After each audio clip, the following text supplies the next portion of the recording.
Hello student. आज मैं आपको थर्ड पार्ट पढ़ाऊंगी फेयर प्ले का। और इसके दो पार्ट मैंने पहले ही आपको एक्सप्लेन कर चुकी हूँ मैं, और वो सारी लिंक आपको नीचे बॉक्स में डिस्क्रिप्शन बॉक्स में मिल जाएंगे।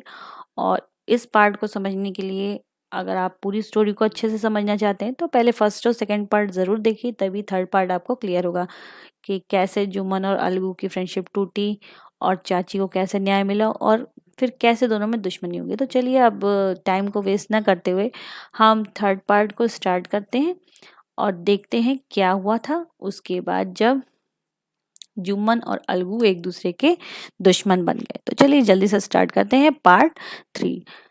9th paragraph. Day passed and as ill luck would have it Algu Chaudhary found himself in a tight spot. दिन बीतते गए और अब इल लक मतलब होता है जो अनलकी होना, मतलब वो उसका जो लक था अच्छा लक वो बुरे लक में बदल चुका था। दिन बीत चुके थे और अलगू चौधरी के दिन बुरे आ गए थे। हुआ क्या?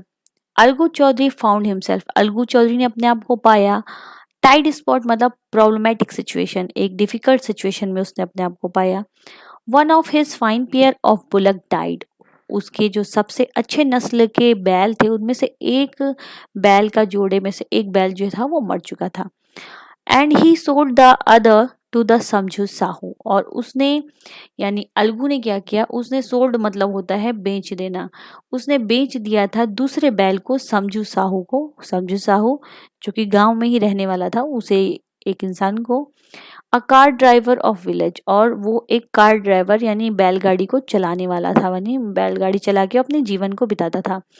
The understanding was that Sahu would pay the price of bullock in a month time.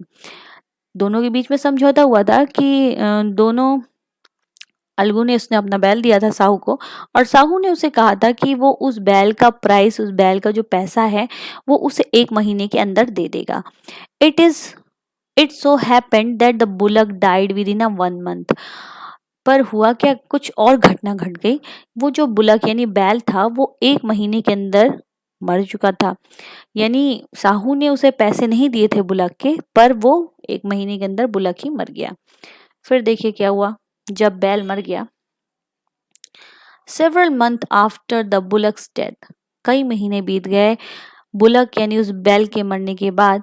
Algu reminded Sahu of the money he had yet paid, उसने कहा, रिमाइंड कराया, याद दिलाया साहू को कि उसने उसे बैल लिया था और अब वो समय आ गया है जब उस बैल के पैसे पेड कर दे। साहू गॉट एनॉयड, उसकी बात सुनकर साहू जो है एनॉयड मतलब बहुत गुस्सा हो गया, एंग्री हो गया। I can not pay you a penny for the breast beast you sold me, उसने कहा कि मैं तुम्हें एक पैसा नहीं दूंगा, पेनी मतलब होता है कौड़ी, एक कौड़ी नहीं दूंगा उस ब्रेस्ट मतलब बेकार के, बीस्ट मीन्स होता है क्रीचर यानी एनिमल के, जो कि तुमने मुझे बेचा था। He brought us nothing but ruin, वो हमारे लिए कुछ भी नहीं लेकर आया, केवल और केवल, रीड मीन्स होता है बर्बादी, बर्बादी ही लेकर आया था। आई हैव अ बुलक, मेरे पास एक बुलक है, एक बैल है। Use it for a 1 month, अगर तुम्हें चाहिए तो ले जाओ, इसे 1 महीने यूज करो। And then return it to me, और उसके बाद तुम मुझे वापस लौटा देना। No money for the dead bullock, कोई भी पैसे मैं नहीं दूंगा उस मरे हुए बैल के लिए। ही सेड एंग्रली, उसने गुस्से में ये बात कही साहू ने। Algu decided to refer the case to the panchayat, अब अलगू ने सोच लिया था कि वो अपना केस लेकर जाएगा पंचायत में। For a second time in a few month, कुछ ही महीनों के बाद दूसरी बार था ये। Preparation for holding the panchayat were made, दोबारा प्रिपरेशन मतलब तैयारियां होने लगी पंचायत को बैठाने की कि दोबारा पंचायत लगाई जाएगी। And both the parties started meeting people seeking their support, और दोनों पार्टी यानी साहू और अलगू दोनों ने ही स्टार्ट कर दिया लोगों से मिलना जुलना, और सीकिंग मतलब ढूंढना अपना सपोर्ट, कि कौन इंसान उनका सपोर्ट करेगा और कौन उनके पक्ष में गवाही देगा। तो चलिए नेक्स्ट पैराग्राफ इसी के बाद देखते हैं। 12. The panchayat was held under the old banyan tree, panchayat जो थी वो लगी उसी पेड़ के नीचे जो कि पुराना बरगद का पेड़ था। Algu stood up and said, Algu उठकर खड़ा हुआ और उसने कहा, the voice of panch is the voice of God, कि में ईश्वर की आवाज जो है वो पंच की आवाज में होती है. Let Sahu nominated the head panch, I will abide by his decision.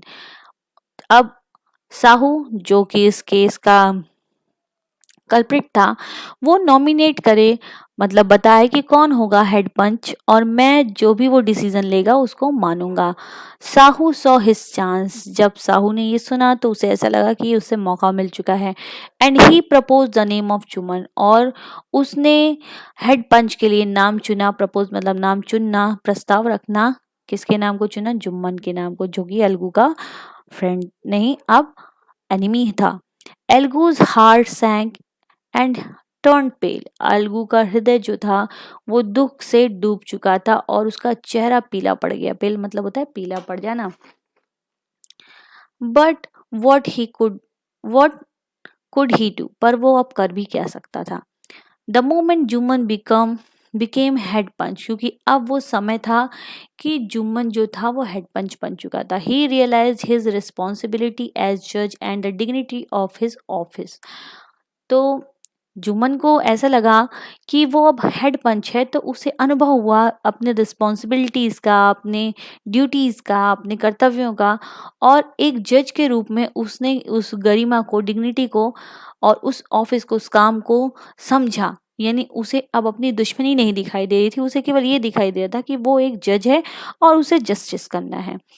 Could he seated in the high place, और जब वो बैठा उस हाई प्लेस पर, उस ऊंचे स्थान पर, उसने ये सारी चीजें समझ में आई.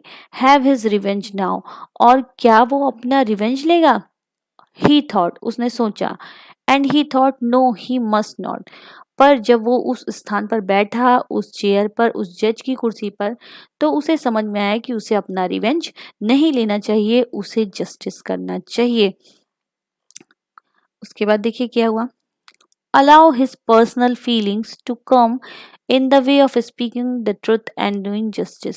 उसने अपनी पर्सनल फीलिंग को, जो कि उसके अंदर की सोच थी, यानी अलगू ही वो इंसान था जिसने उसकी चाची को उसकी सारी प्रॉपर्टी वापस कर दी थी एक जज के तौर पे. तो जुम्मन ने उसने उससे दुश्मनी निकालने का ये मौका था, पर उसने अपनी पर्सनल फीलिंग्स को किनारे रखते हुए अपने रास्ते को चुना, जो कि सच का रास्ता था और न्याय का रास्ता था. Both Algu and Sahu stated their cases, दोनों ही अलगू ने और साहू ने, जिसने यानी वो बैल खरीदा था, दोनों ने, स्टेट मीन्स होता है कहना, कहा अपनी अपनी बात को, अपने मामले को. They were cross examined and the case was consider deeply, दोनों का ही क्रॉस एग्जामिन हुआ, यानी एक दूसरे से, जितने भी वहां पे लोग बैठे थे, लोगों ने उनसे क्रॉस क्वेश्चंस करना शुरू किया और उनके केस को और ध्यान से, गहराई तक सभी लोगों ने सुना. Then Jumman stood up and announce, उसके बाद जुम्मन खड़ा हुआ और उसने अनाउंसमेंट की. It is our opinion that Sahu should pay Algu the price of bullock, कि साहू को पे करना चाहिए, पैसे दे देने चाहिए उस बैल के जो कि उसने अलगू से खरीदा था. When Sahu bought the bullock it suffered from no disability और डिसीज, क्योंकि जब साहू ने, बॉट मीन्स होता है खरीदा था उस बैल को, तो वो बैल जो था किसी भी प्रकार की डिसेबिलिटी मतलब होता है अयोग्यता या फिर बीमारी से वो नहीं ग्रस्त था. The death of bullock was unfortunate, ये जो मौत थी उस बैल की, ये एक अनफॉर्चुनेट मतलब दुर्भाग्यवश हुई. But Algu can not be blamed for it, इस सब के लिए अलगू को जिम्मेदार नहीं ठहराया जा सकता.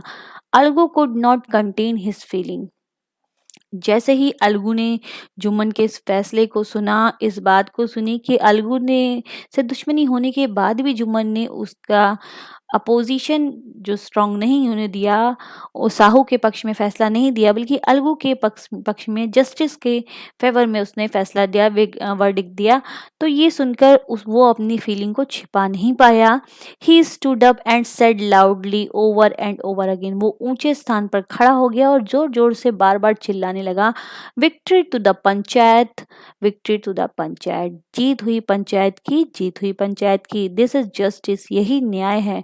God lives in the voice of the panch, ईश्वर निवास करते हैं पंचों की आवाज़ में।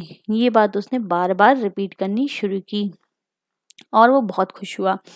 सून आफ्टर, इसके जल्दी ही बाद, जुम्मन केम टू अलगू। जुम्मन जो था वो आया अलगू के पास।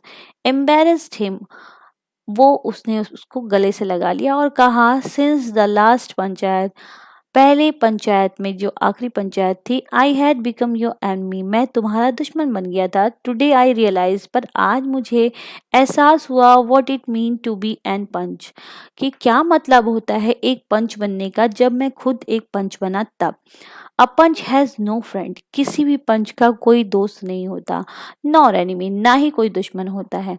ही नोज ओनली जस्टिस, उसे केवल पता होता है कि क्या करना है, सिर्फ न्याय करना है। Let no one deviated from the path of justice and truth for friendship और एनिमी, और जो भी पंच की कुर्सी पर बैठता है, कोई भी नहीं डिवेट मतलब हट सकता है उस रास्ते से जो कि न्याय का रास्ता है, जो कि सच्चाई का रास्ता है, चाहे वो अपने दोस्त के लिए हो या फिर दुश्मन के लिए। Algu embarrassed his friend and wept, उसकी बात सुनकर अलगू ने दोबारा उसे गले से लगा लिया और रोने लगा। And his tears washed away all the dirt of misunderstanding between them, और जो आंसू थे वो बहा दिए उन लोगों के बीच में जितनी भी डर्ट मतलब गलत फहमियाँ थी, गंदगी थी गलत फहमियों की, और जो दीवार थी जो दोनों की दुश्मनी थी अब ख़त्म हो चुकी थी, यानी वापस से अब वो दोनों फ्रेंड बन चुके थे। तो ये तो थी बच्चों बहुत ही इंटरेस्टिंग स्टोरी फेयर प्ले। आप लोगों ने इसको पूरा सुना, देखा, समझा। अगर स्टोरी आपको क्लियर हो, कोई प्रॉब्लम नहीं, कोई कन्फ्यूजन नहीं, तो वीडियो को लाइक ज़रूर कीजिएगा। और ठीक इसी तरीके से बच्चों आप लोग भी अपने सच्चाई और अच्छाई के रास्ते को कभी मत छोड़िए, गलत का कभी साथ मत दीजिए, हमेशा सही का साथ दीजिए। तो ये स्टोरी आपको ये बताती है और क्लियर करती है कि कैसे अलगू और जुम्मन ने सही का साथ चुना, वैसे ही आप भी सही का साथ चुनिए। तो अगर स्टोरी अच्छे से समझ में आई हो तो वीडियो को लाइक कीजिए, शेयर कीजिए और चैनल को सब्सक्राइब कर लीजिए। बेल आइकॉन को प्रेस कीजिए ताकि आपको रेगुलरली वीडियोस की अपडेट मिलती रहे। And thanks for watching this video.